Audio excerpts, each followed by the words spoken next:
प्यारे श्रोताओं, आज हम आपको सुनाने वाले हैं सोमवार व्रत कथा।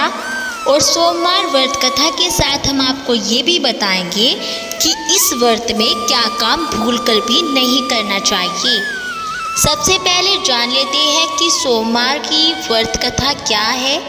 बोलो भगवान शिव की जय हो। किसी नगर में एक धनी व्यापारी रहता था और दूर दूर तक उसका व्यापार फैला हुआ था।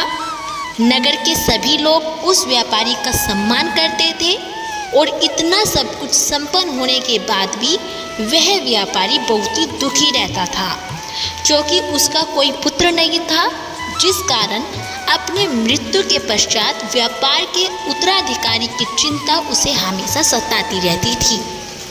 पुत्र प्राप्ति की इच्छा से व्यापारी प्रत्येक सोमवार भगवान शिव की व्रत पूजा किया करता था और शाम के समय शिव मंदिर में जाकर भगवान शिव जी के सामने घी का दीपक जलाया करता था।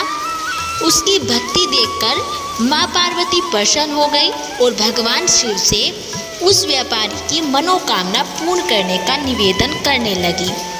भगवान शिव बोले कि इस संसार में सबको उसके कर्म के अनुसार ही फल की प्राप्ति होती है और जो प्राणी जैसा कर्म करते हैं उन्हें वैसा ही फल प्राप्त होता है। भगवान शिव जी के द्वारा समझाने के बावजूद भी माँ पार्वती नहीं मानी और उस व्यापारी की मनोकामना पूर्ति हेतु वे शिव जी से बार बार अनुरोध करती रही।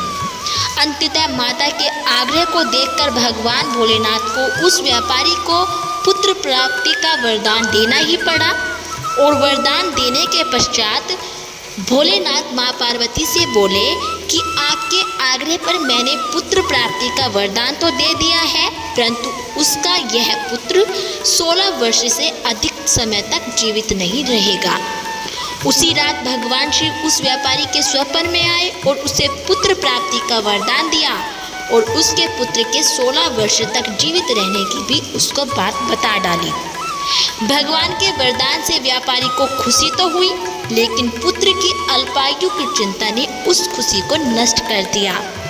व्यापारी पहले की तरह सोमवार के दिन भगवान शिव का विधिवत व्रत करता रहा और कुछ महीनों के बाद उसके घर एक अति सुंदर बालक ने जन्म लिया और घर में खुशियों की खुशियाँ भर गई।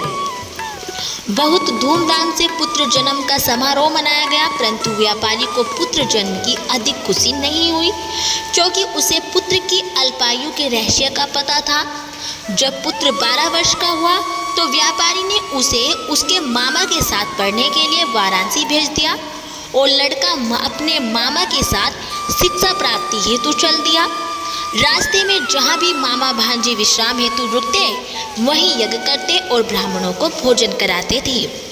लंबी यात्रा के बाद मामा भांजे एक नगर में पहुँचे और उस दिन नगर के राजा की कन्या का विवाह था, जिस कारण पूरे नगर को सजाया गया था और निश्चित समय पर बारात आ गई। लेकिन वर का पिता अपने बेटे के एक आंख से काना होने के कारण बहुत चिंतित था।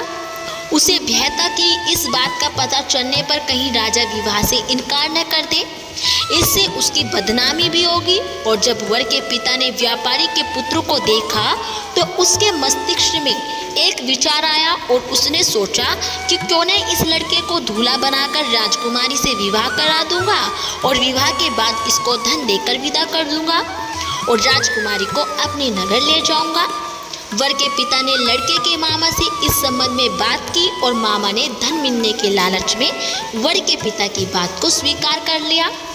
लड़के को दूल्हे का वस्त्र पहनाकर राजकुमारी से विवाह करा दिया गया और राजा ने बहुत सारा धन देकर राजकुमारी को विदा किया। और शादी के बाद लड़का जब राजकुमारी से साथ लौट रहा था तो वह सच नहीं छिपा सका और उसने राजकुमारी की ओढ़नी पर लिख दिया कि राजकुमारी तुम्हारा विवाह मेरे साथ हुआ है और मैं तो वाराणसी पढ़ने के लिए जा रहा हूँ और अब तुम्हें जिस नवयुवक की पत्नी बनना पड़ेगा वह एक आंख से काना है।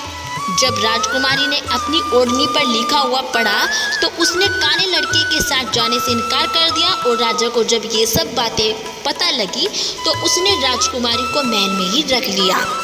उधर लड़का अपने मामा के साथ वाराणसी पहुंच गया और गुरुकुल में पढ़ना शुरू कर दिया। जब उसकी आयु 16 वर्ष की हुई तो उसने यज्ञ किया और यज्ञ की समाप्ति पर ब्राह्मणों को भोजन कराया और खूब अन्न वस्त्र दान किए और रात को वह अपने शयन कक्ष में सो गया। शिव के वरदान के अनुसार ही शयनावस्था में ही उसके प्राण पखेरु उड़ गए और सूर्योदय पर मामा मृत भांजे को देखकर रोने पीटने लगा और आसपास के लोग भी एकत्रित होकर दुख प्रकट करने लगे। लड़के के मामा के रोने विलाप करने के स्वर समीप से गुजरते हुए भगवान शिव और माता पार्वती जी ने सुने और माता पार्वती ने भगवान जी से कहा कि हे प्राणनाथ, मुझे इसके रोने के स्वर सहन नहीं हो रहे हैं, आप इस व्यक्ति के कष्ट को अवश्य दूर करें। भगवान शिव ने माता पार्वती के साथ अदृश्य रूप में समीप जाकर देखा तो भोलेनाथ माता पार्वती से बोले कि यह तो उसी व्यापारी का पुत्र है जिसे मैंने 16 वर्ष की आयु का वरदान दिया था। इसकी आयु पूरी हो गई है। माँ पार्वती ने फिर भगवान शिव से निवेदन कर उस बालक को जीवित रहने का आग्रह किया। माता पार्वती के आग्रह पर भगवान शिव ने उस लड़के को जीवित होने का वरदान दिया और कुछ ही पल में वह जीवित होकर उठ बैठा। शिक्षा समाप्त करके लड़का मामा के साथ अपने नगर की ओर चल दिया और दोनों चलते चलते उसी नगर में पहुंचे जहां उसका विवाह हुआ था। उस नगर में भी यज्ञ का आयोजन किया गया और समीप से गुजरते हुए नगर के राजा ने यज्ञ का आयोजन देखा और उसने तुरंत ही लड़के और उसके मामा को पहचान लिया। यज्ञ के समाप्त होने पर राजा मामा और लड़के को महल में ले गया और कुछ दिन उन्हें महल में रखकर बहुत सा धन वस्त्र आदि देकर राजकुमारी के साथ विदा कर दिया। इधर भूखे प्यासे रहकर व्यापारी और उसकी पत्नी बेटे की प्रतीक्षा कर रहे थे और उन्होंने प्रतिज्ञा कर रखी थी यदि उन्हें अपने बेटे की मृत्यु का समाचार मिला तो दोनों अपने प्राण त्याग देंगे। परंतु जैसे ही उसने बेटे के जीवित वापस लौटने का समाचार सुना तो वह बहुत ही प्रसन्न हुआ और वह अपनी पत्नी और मित्रों के साथ नगर के द्वार पर पहुंचा। अपने बेटे के विवाह का समाचार सुनकर पुत्रवधू राजकुमारी को देखकर उसकी खुशी का ठिकाना न रहा और उसी रात भगवान शिव ने व्यापारी के स्वप्न में आकर कहा कि हे श्रेष्ठी, मैंने तेरे सोमवार के व्रत करने और व्रत कथा सुनने से परेशान होकर तेरे पुत्र को लंबी आयु का वरदान दिया है। और पुत्र की लंबी आयु जानकर व्यापारी बहुत प्रसन्न हुआ और शिव भक्त होने तथा सोमवार का व्रत करने से व्यापारी की सभी मनोकामनाएं पूर्ण हुई। इसी प्रकार जो भक्त सोमवार का विधिवत व्रत करते हैं और व्रत कथा सुनते हैं उनकी सभी इच्छाएं पूर्ण होती है। बोलो भगवान शिव की जय हो। तो दोस्तों, ये थी सोमवार व्रत कथा। अब जान लेते हैं कि सोमवार व्रत के दौरान क्या काम भूलकर भी नहीं करना चाहिए। यदि आप भी सोमवार का व्रत रखते हैं तो सोमवार के व्रत में ये काम भूलकर भी ना करें। पहला है काले रंग के कपड़े। सोमवार के दिन काले कपड़े पहनना अशुभ माना जाता है। और वहीं दूसरा है क्रोध करना। सोमवार के दिन क्रोध करने से भगवान शिव नाराज हो जाते हैं। और वहीं झूठ बोलना। सोमवार के दिन झूठ बोलने से बचना चाहिए। और वहीं माता पिता का अपमान। सोमवार के दिन माता पिता का अपमान नहीं करना चाहिए और तामसिक भोजन भी नहीं करना चाहिए। तामसिक भोजन में प्याज, मांस और मदिरा और लहसुन आते हैं तो इनका सेवन नहीं करना चाहिए। और वहीं तुलसी का उपयोग। भगवान शिव की पूजा में तुलसी का प्रयोग नहीं करना चाहिए। और वहीं शंख का उपयोग। शिवलिंग पर शंख से जल नहीं चढ़ाना चाहिए और नारियल का पानी भी नहीं चढ़ाना चाहिए। सावन के सोमवार में दिन में नहीं सोना चाहिए। और वहीं बेलपत्र तोड़ना। सावन के सोमवार में भी बेलपत्र तोड़ना अशुभ माना जाता है। सोमवार के दिन बेलपत्र नहीं तोड़ने चाहिए। और वहीं केतकी के फूल भी भगवान शिव पर अर्पित नहीं करने चाहिए। और शिवलिंग पर धूपबत्ती नहीं लगानी चाहिए। और सोमवार के दिन जुआ, चोरी करना, पराई स्त्री पर नजर रखना ये भी नहीं करना चाहिए। और अधिक चीनी का सेवन भी नहीं करना चाहिए।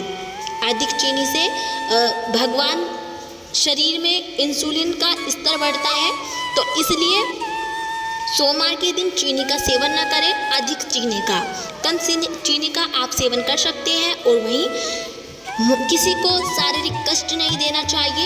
ये बहुत ही ज़रूरी है, किसी को कष्ट न दे और ना किसी को गाली दे। तो दोस्तों, ये थे वे काम जो सोमवार के दिन नहीं करने चाहिए। और सोमवार की व्रत कथा। यदि आपको हमारी ये वीडियो पसंद आई हो तो प्लीज़ हमारी वीडियो को लाइक करें और चैनल को सब्सक्राइब करना ना भूलें।